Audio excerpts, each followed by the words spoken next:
106편의 이 시편은 이제 제4권의 마지막 시편이기도 합니다. 시편이 총 5권으로 이루어져 있는데 이 4권의 마지막이고 제4권의 죄송합니다. 화면을 가운데다 갖다 놓으셔야 여러 가지 준비가 안 돼 있어요.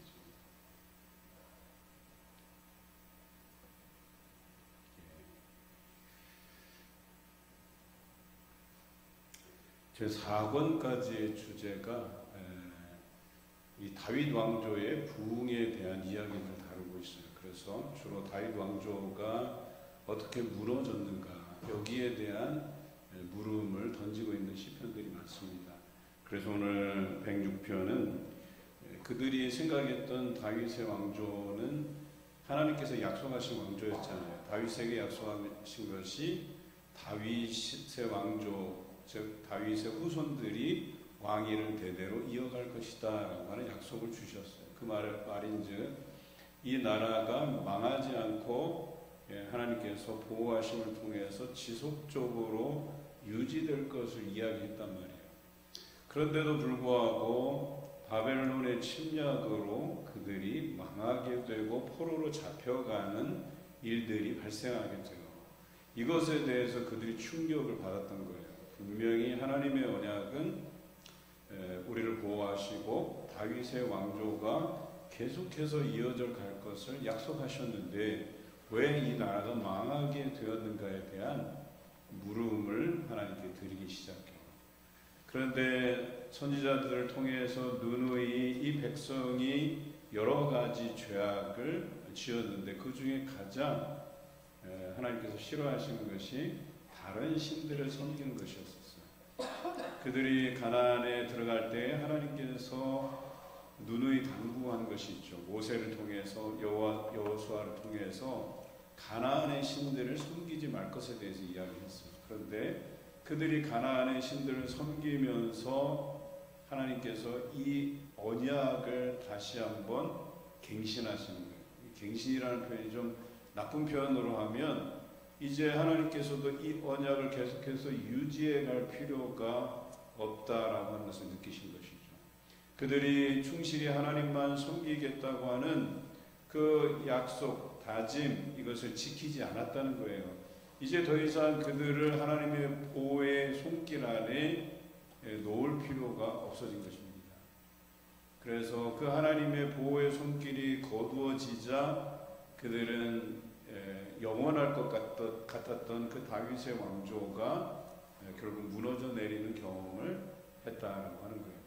더군다나 예루살렘 성 안에는 하나님을 위해서 지은 예루살렘 성전이 자리 잡고 있는 곳이잖아요.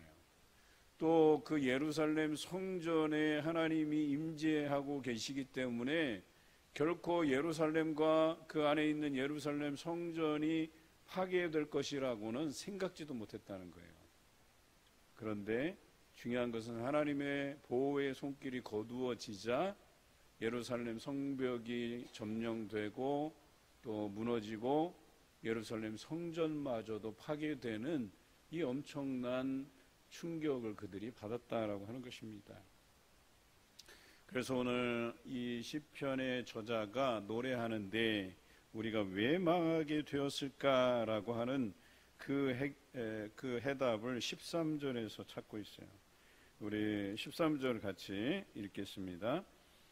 그러나 그들은 그가 행하신 일을 곧 잊어버리며 그의 가르침을 기다리지 아니하고, 그들이 망한 이유가 그들이 홍해 사건 이후에 광야에서 그 애굽에서 탈출해서 광야 생활을 하는 도중에 그 홍해에 가로막혔을 때에 하나님께서 그들을 홍해를 열어서 구원하시고 뒤따라오는 애굽 백성들, 애굽 군사들, 그 대적들을 물로 덮으셨는데 그 사건 이후에 이들이 까맣게 하나님의 행하신 일들을 잊어버렸다라고 기록되어 있어요.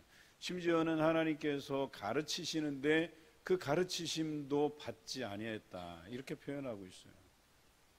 그러니까 그들이 그 광야에서 그 이후로부터 계속해서 어려움을 겪는 그 과정을 설명하면서 시인은 이 나라가 바벨론에게 망하게 된 이유가 바로 그때 이후로, 홍해 사건 이후로 하나님께서 계속해서 그 백성들과 함께 하시고 역사해 주시고 기적을 베푸시고 구원을 베푸셨는데, 그 여러 번 하나님께서 행하신 일들을 그들이 잊어버리고 하나님의 가르침을 받지 않았기 때문에 결국 나라를 잃게 되었다라고 본 것입니다. 그런데도 불구하고 오늘 시인은 이스라엘 역사에 남기신 하나님의 귀한 유산을 노래하자, 기억하자, 이렇게 이야기하고 있습니다. 그것이 5절의 말씀인데요. 5절 말씀 우리 함께 읽어보겠습니다.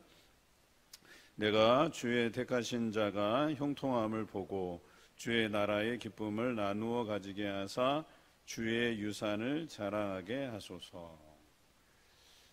지금 형통함을 이야기하고 주의 유산을 자랑하자라고 노래하고 있거든요. 그런데 지금 상황은 어떤 상황이에요? 그들이 나라를 잃고 그 어려운 지경에 처해 있는 그런 상황이잖아요. 그런데 이런 상황에서 형통을 이야기하고 기쁨을 이야기하고 주의 유산을 자랑하게 하소서, 이렇게 기도하고 있단 말이에요. 그러니까 시인은 이 어려움 중에도 이 백성이 형통하게 될 것과 기쁨으로 행하게 될 것과 그리고 결국에는 주의 유산을 자랑하게 될 것을 확신하고 노래하고 있다는 얘기예요. 상황은 그렇지 않은데 그런 상황이 올 거라고 노래하고 있다라고 하는 사실이죠. 3절과 4절을 보면 정의를 지키는 자들과 항상 공의를 행하는 자는 복이 있다 그랬어요. 그러니까 자신이 하나님 앞에 정의와 공의를 행하고 지키고 있음을 이야기하면서 4절에 여호와여 주의 백성에게 베푸시는 은혜로 나를 기억하시며 주의 구원으로 나를 돌보사 그랬어요. 하나님의 백성에게도 하나님께서 구원을 베푸실 것이고 그 백성의 하나인 나에게도 하나님께서 구원을 베푸실 것을 그가 기억하고 하나님께 노래하고 있다라고 하는 사실이죠. 저는 오늘 이 상황과는 정반대되는 단어들로 하나님 앞에 처음에 노래하며 나아가는 시인을 보면서 얼마나 믿음을 가진 사람일까, 이런 궁금증이 생겼어요. 그가 3절에 복이라고 표현한 것, 5절에 형통이라고 표현한 것, 주의 유산이라고 생각한 것, 그것들이 뭘까라는 것에 궁금함이 생겼어요. 여러분들에게 복이라는 것은 무엇입니까? 여러분들에게 형통함이라는 게 무엇입니까? 여러분이 자랑할 만한 유산이라고 하는 게 무엇입니까? 저는 이 질문을 꼭 드려야 되겠습니다. 자식이 여러분들의 복이고 유산이고 자랑거리입니까? 여러분에게 재산이 있고 땅이 있는 게 여러분에게 자랑거리고 유산이고 그걸 복이라고 생각하십니까? 여러분이 높은 자리를 꿰차고 했던 그 경험이 여러분에게 복이고 자랑이고 유산이고 그렇습니까? 여러분이 자녀들에게 이것이 내가 너희들에게 남길 만한 유산이라고, 내가 자랑할 만한 유산이라고 말할 만한 것이 무엇이냐라고 하는 것입니다. 그냥 주일날 한 번씩 예배 드리고 그것으로 내가 하나님 앞에 행해야 될 의무는 다 했다, 그리고 그것을 유산이라고 자녀들에게 자랑하며 너도 예수 믿어라, 너도 교회 다녀라, 이럴 만한 거리가 되는지를 한번 생각해 보자는 거예요. 여러분들의 믿음을 스스로 점검해 보자는 거예요. 여러분들이 가진 그 믿음을 가지고 자녀들에게 이게 내가 자랑할 만한 유산이다라고 할 만한 믿음을 가지고 있느냐라고 하는 것입니다. 그런데 시인은 그들이 하나님의 그 말씀을 어기고 다른 신들을 섬기고 그 가르침마저도 외면하고 하나님이 행하신 것들을 잊어버리고 그래서 당하는 그 포로기의 생활 중에 여전히 주의 그 신실한 언약을 기억하면 하나님께서 잠시 우리를 버리셨으나 우리를 복 가운데, 형통함 가운데, 기쁨 가운데, 심지어 주의 유산이라고 할 만한 이스라엘의 과거 역사들, 하나님이 함께해 주셔서 그들을 구원하신 그 역사들을 우리가 자랑하게 될 날이 곧 올 것이다, 이렇게 노래하고 있는 거예요. 저는 이런 고백이 가능한 건 믿음이 있기 때문에 가능한 것이라고 봐요. 여러분에게 고난의 삶이 찾아오더라도 자녀들에게 이 고난은 우리에게 잠시적으로 주어지는 고난임을 확실히 이야기해 줄 수 있고, 그리고 우리가 이 고난 이후에는 하나님께서 예비해 주신 순금같게 나오게 하는 역사, 우리를 예비하신 역사, 형통케 하는 역사, 기쁨 가운데 거하게 하시는 역사, 그리고 지금까지 우리 가정을 여기까지 인도해 주신 그 하나님의 놀라운 행하심을 기억하는 그 유산을 우리가 자랑하게 될 것이라고 이렇게 확실하게 자녀들에게 이야기해 줄 수 있느냐라고 하는 거예요. 이것이 중요하다는 거예요. 그런데 허구한 날 자녀들 앞에서 어떻게 하나님께서 내게 이러실 수 있냐고 원망하고 불평하면, 광야에서 그 불평으로 모세와 아론을 비난하고, 그렇게 해서 비난하다가 땅이 그들을 삼키고 불이 나와서 그들을 살랐던 다단과 아비람과 온 그 사람들과 무엇이 다르겠냐라고 하는 거예요. 하나님을 반역하고 광야에서 불평하다가 전염병이 옮고 그런 자들과 무엇이 다르냐라고 얘기하는 겁니다. 저는 여러분들이 믿음 위에 담대히 서가시기를 바랍니다. 그래서 자녀들에게 우리가 좋을 때나 좋지 않을 때나 이것이 다 하나님의 은혜 가운데 있는 사건이고 과정이고, 우리를 훈련하시고 단련시키시려고 하는 하나님의 과정으로 자신 있게 믿음으로 설명해낼 수 있다면, 저는 여러분이 대단한 믿음의 소유자라고 생각을 합니다. 잠시 영상을 보겠는데요. 드디어 우리 10분 성경 요약 1호가 탄생을 했어요. 그래서 영상 잠시 보시고 말씀 이어가겠습니다.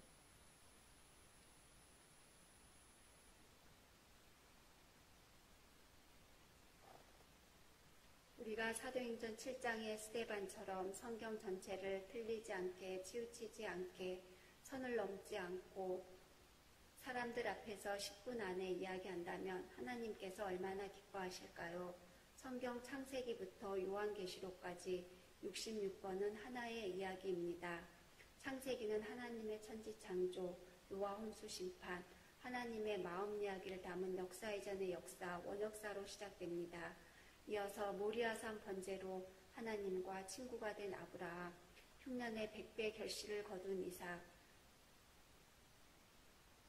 12아들로 12지파의 기둥을 세운 야곱, 이렇게 족장 3사람의 가나안 이야기, 그리고 요셉 때 민족을 만들기 위해 이배굽한 이야기입니다. 400년 후 히브리 민족이 첫 번째 유월절을 지키고 출애굽합니다. 출애굽의 표면적인 이유는 애굽 제국의 박해 때문입니다. 그러나 실제로는 하나님과 히브리 민족 사이에 모든 민족을 위한 세계 선교의 꿈인 제사장 나라 언약을 세우기 위해서였습니다. 레위기는 5대 제사를 비롯한 제사장 나라 거룩한 시민학교 교과서이며, 민수기는 광야 40년 동안 모세에게 제사장 나라 교육을 받은 만나 세대 이야기이고, 신명기는 만나학교 졸업식 설교입니다.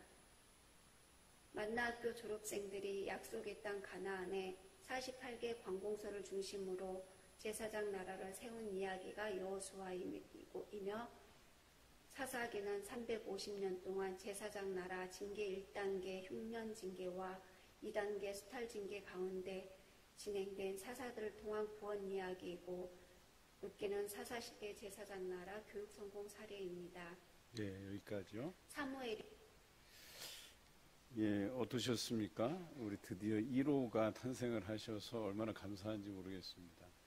여러분이 지금 도전하고 계시고, 또 나이 드신 권사님도 외우고 계시고, 우리 학생들 중에서도 외우는 친구들이 있고, 제가 그 과정을 좀 듣고 있어요.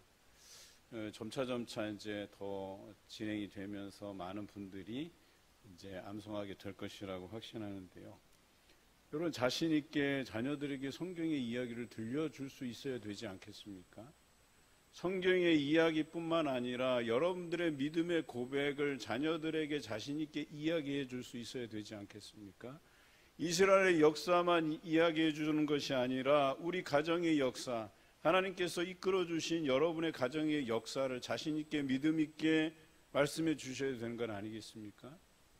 그래야 자녀들이 그것을 믿음의 유산으로 알고 자랑할 수 있게 되는 것 아니겠습니까? 그 자랑 안에서 살아야만 하나님의 보호하심의 손길이 그들에게 경험되는 것 아니겠어요? 그런데 내어 맡기지도 않고 어떻게 하나님의 보호하심을 우리가 구할 수 있겠습니까?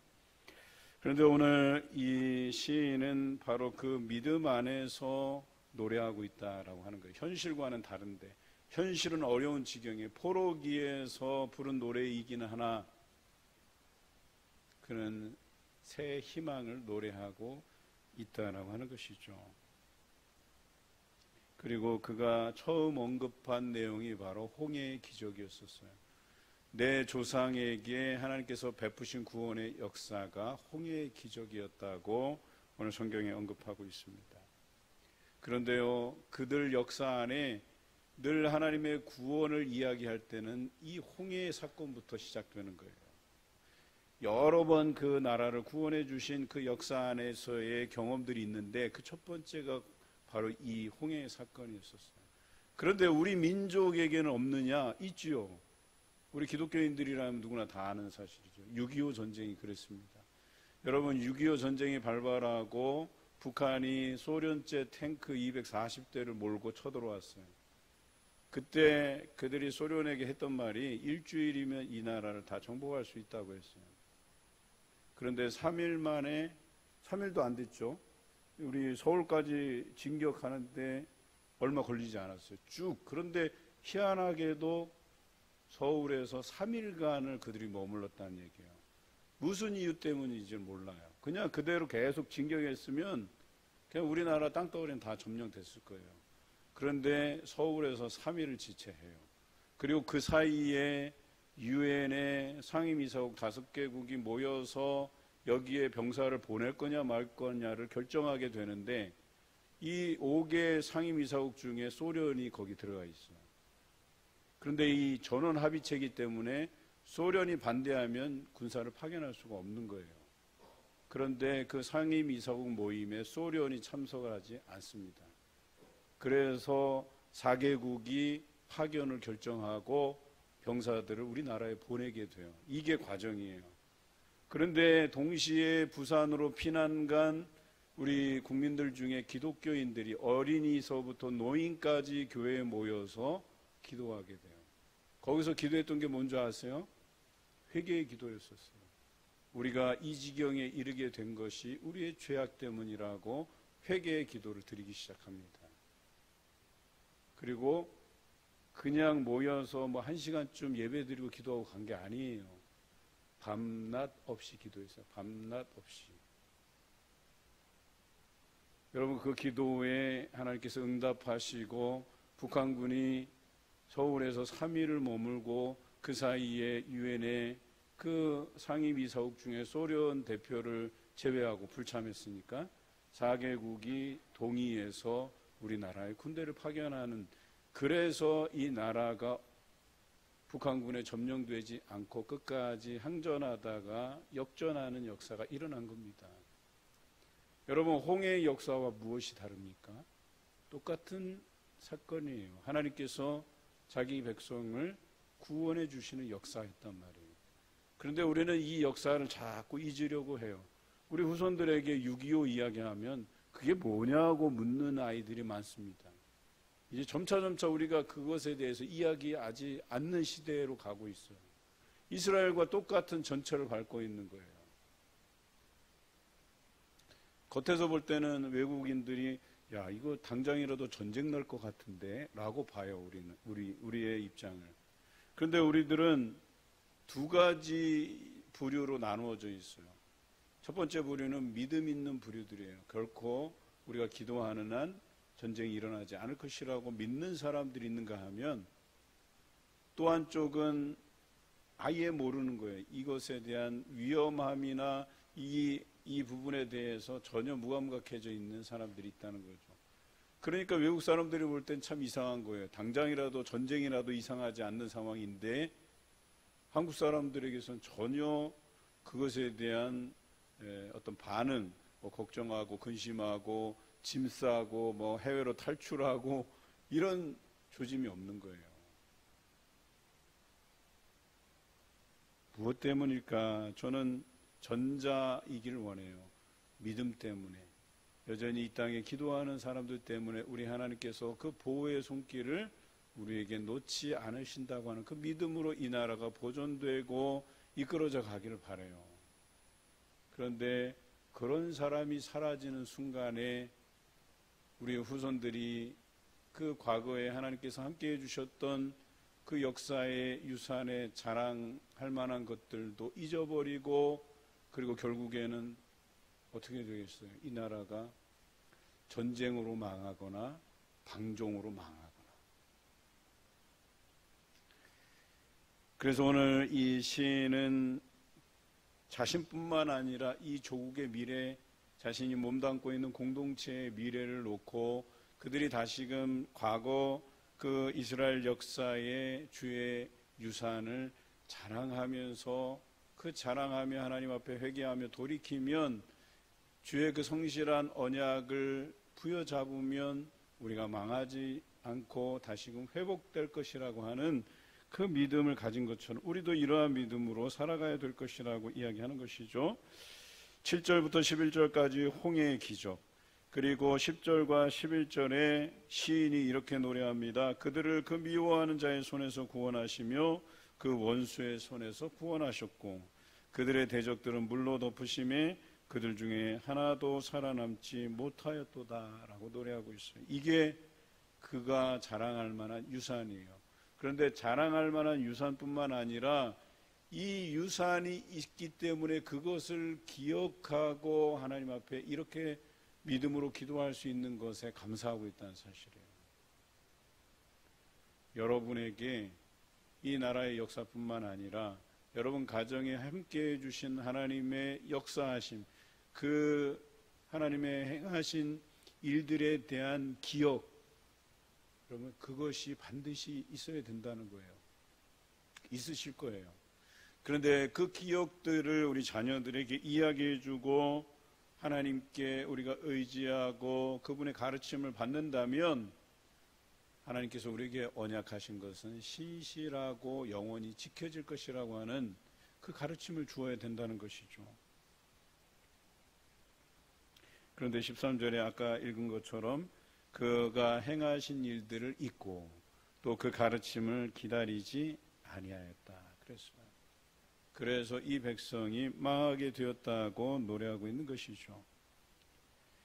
15절에 하나님께서 그들이 요구한 것을 주셨음에도 불구하고 그들의 영혼은 쇠약해져 갔다라고 노래하고 있어요. 여러분 이 본문을 잘 묵상하셔야 돼요. 여러분에게 오늘 평안한 삶을 주시고 또 물질적인 채워주심을 주시고 또 건강에 복을 주시고 또 여러분들이 형통한 복을 얻었다 해서 여러분의 영혼이 마치 믿음 있는 자처럼 행하는 것이 아닐 수도 있다는 걸 기억하셔야 돼요. 이스라엘 백성에게 그 광야에서 주실 만한 것들 다 주셨어요. 물을 내시고 만나를 주시고 메추라기를 주시고 그들의 적들의 그 위험 속에서도 하나님께서 그들을 보호하셨잖아요. 그런데 오늘 시인의 고백은 그들의 영혼이 쇠약해졌다 이렇게 표현하고 있어요. 그러니 공급해줘도 불평이에요. 공급해줘도 인도해 주셔도 불평이에요. 원망해요. 그리고 그 원망한 세대들은 세렛강을 건너가기 전에 하나님께서 다 정리하셨어요. 필요 없다는 거예요. 하나님의 그 약속의 땅에 이르지 못하도록 그들을 다 정리하셔서 심지어 오늘 성경에 무리바의 사건도 다루고 있어요. 이 무리바에서 백성이 원망하는 것들을 보고 내가 내 손을 통해서 물을 내려 하는 이 모세의 거만한 이 교만한 태도에 대해서도 하나님께서 모세를 약속의 땅에 들어가지 못하도록 조치를 취하세요. 이것은 백성들에게만 그런 것이 아니라 지도자였던 모세에도 예외 없이 적용되는 것이었어요. 이스라엘 백성들은 차라리 그 원망하던 기존 세대들은 세렛에서 정리됐으니까 차라리 날 법도 해요. 그런데 모세는 느보산에서 바로 코앞에 여리고성이 내려다 보이는 그 느보산에서 그 땅을 밟지 못하고 죽었어요. 얼마나 안타까운지 모르겠어요. 조금만 더 가면 약속하신 그 땅을 밟아보고라도 죽으면 좋을 텐데 모세가 그것을 위해서 기도하지 않았던 게 아니에요. 성경에 다 나와 있어요. 저 땅을 밟고 싶은데 하나님께서 허락하시지 않았어요. 15절 이후에는 모세와 아론을 질투하여 반기를 든 다단과 아비람의 예를 들어서 이야기하죠. 16절에서 18절까지 땅의 삼킴을 받고 불에 살라지는 그런 일이 일어나죠. 19절에서 20절에는 호렙에서 그들이 여기까지 인도하신 하나님을 보여달라 했을 때 금송아지를 만드는 이 엄청난 반역을 저지르게 돼요. 그럼에도 불구하고 모세가 중재해서 이 이스라엘 백성들을 살려보겠다고 하나님께 간구해서 이것은 넘어가요. 그 뒤에도 부올의 그 바알과 연합해서 죽은 자에게 제사한 음식을 먹어서 하나님의 진노를 사요. 그때에도 비느하스가 중재해서 겨우 넘어가요. 32절에 그 무리바에서 물 달라고 쪼르고 모세도 짜증이 나갖고 그들 백성에게 내가 반석을 쳐서 물을 내랴 이 거만한 태도로 인해서 하나님께 징계를 받게 되는 거예요. 모세와 여호수아가 가나안으로 들어가기 전에 이 바알과 아세라 가나안의 신들을 섬기지 말라고 했는데도 불구하고 우상들을 섬기게 돼요. 그래서 그들의 결국이 40절에서 41절의 말씀에 나와 있어요. 우리 함께 읽어보겠습니다. 40절, 41절입니다. 맹렬히 노하시며 자기의 유업을 미워하사 그들을 이방 나라의 손에 넘기심에 그들을 미워하는 자들이 그들을 다스렸도다. 그래요. 여러분 이 정도면 많이 참으신 것 아니겠어요? 내내 참으셨어요. 그러시다가 더 이상 이들에게 하나님의 그 신실한 언약을 지킬 필요가 없으시다 판단하시고 이방인들의 손에 넘겨주신 거예요.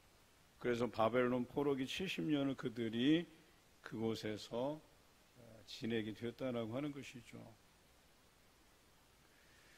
43절 이렇게 기록되어 있어요. 하나님께서 여러 번 그들을 살리셨으나 그들은 교묘하게 거역하며 자기 죄악으로 말미암아 낮아짐을 당하였다. 교묘하게 거역했다 이렇게 되어 있어요. 그럼에도 불구하고 우리 하나님은 그들에 대한 그 언약을 다시 세우시려고 애쓰시는 모습이 등장해요. 그래서 에스겔 선지자를 통해서 설득하시잖아요.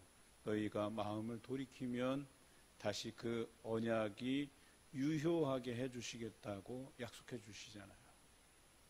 그리고 그 포로된 땅에서 그들이 하나님께 회개하고 돌이켰을 때에 그들을 다시 고향 땅으로 돌아오게 하시는 하나님의 손길을 그들이 경험하게 됩니다. 그리고 이 일에 대해서 이미 예레미야 선지자를 통해서 예언된 것이에요. 이게 너희가 포로로 잡혀가지만 70년 만에 다시 돌아오게 될 것이라고 하는, 그리고 이것을 이루어내시기 위해서 에스겔 선지자까지 포로된 땅에 보내서 그들을 설득하게 만든 것 아니겠어요? 얼마나 친절하십니까? 저 같으면 그냥 70년 지켜봤을 것 같아요. 그래서 말 안 들으면 그냥 그대로 이 나라를 그냥 끝나게 하실 것도 같은데, 우리 하나님께서는 자기가 지킨 그 언약을 이루시기 위해서라도 에스겔 선지자까지 보내어서 그들을 계속해서 설득하고 돌아오게 하셨다라고 하는 것이죠. 여러분, 하나님은 그런 분이세요. 여러분 자녀들 대에 그 믿음의 유산이 끊겼으면 여러분 다시 그것을 세우기 위해서 노력하셔야 돼요. 우리 하나님은 버리신 게 아니라 다시 그것을 이루어 가시길 원하시는 분이세요. 회복되게 만드시기를 원하시는 분이세요. 늦지 않았어요. 여러분들 자녀에게 이와 같이 부모가 이 성경의 이야기를 10분 안에 이야기해 줄 수 있고 우리 가정의 역사 안에서 신앙적인 그 유산들 하나님이 행하시고 우리를 구원하신 사건들 함께해 주신 사건들을 다시 한번 되살려서 자녀들에게 이야기해 줄 수 있다면 우리 하나님께서 얼마나 기뻐하실까요? 회복시켜 주시지 않을까요? 그냥 이대로 이 믿음의 대가 끊겨서 망하게 되는 것을 우리 하나님께서 지켜보고만 계실까요? 그렇지 않으시다는 거예요.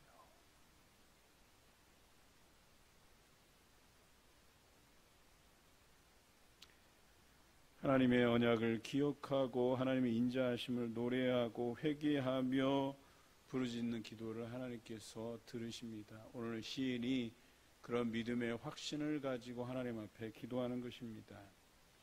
우리에게 당한 문제들을 한번 기억해 보시기 바랍니다. 혹 내가 교묘하게 하나님의 뜻을 거역하고 그것으로 인해서 당하는 고난 중에 있지는 않은지를 살펴보시길 바랍니다.